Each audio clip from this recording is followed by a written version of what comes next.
অবশেষে জানা গেল কবে হতে যাচ্ছে ইউনূস সরকারের অধীনে বাংলাদেশের জাতীয় নির্বাচন। রয়টার্সকে দেওয়া এক সাক্ষাৎকারে নির্বাচনের সময় নিয়ে কথা বলেন সেনাপ্রধান জেনারেল ওয়াকারুজ্জামান। আগামী 18 মাসের মধ্যে যাতে নির্বাচন করতে পারে সেজন্য অন্তর্বর্তী সরকারকে পূর্ণ সমর্থন দেবে সেনাবাহিনী বলেও জানান সেনাপ্রধান।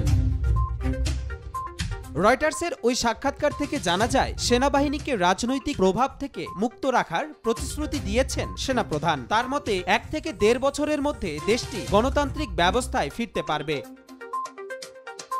জেনারেল ওয়াকারুজ্জামান আরও বলেন, ডক্টর ইউনূসের সঙ্গে তার ঘনিষ্ঠ সম্পর্ক রয়েছে এবং তারা সাপ্তাহিক বৈঠকের মাধ্যমে দেশের স্থিতিশীলতা ফিরিয়ে আনার জন্য কাজ করে যাচ্ছেন। সেনাপ্রধান দৃঢ়ভাবে বিশ্বাস করেন একসঙ্গে কাজ করলে সরকারের সংস্কার প্রয়াস সফল হবে। রয়টার্সের ওই প্রতিবেদনে বলা হয়, সাম্প্রতিক ছাত্র জনতার অভ্যুত্থানে শেখ হাসিনা পদত্যাগ করেন এবং তারপরেই ডক্টর ইউনূসের অন্তর্বর্তী সরকার ক্ষমতায় আসে।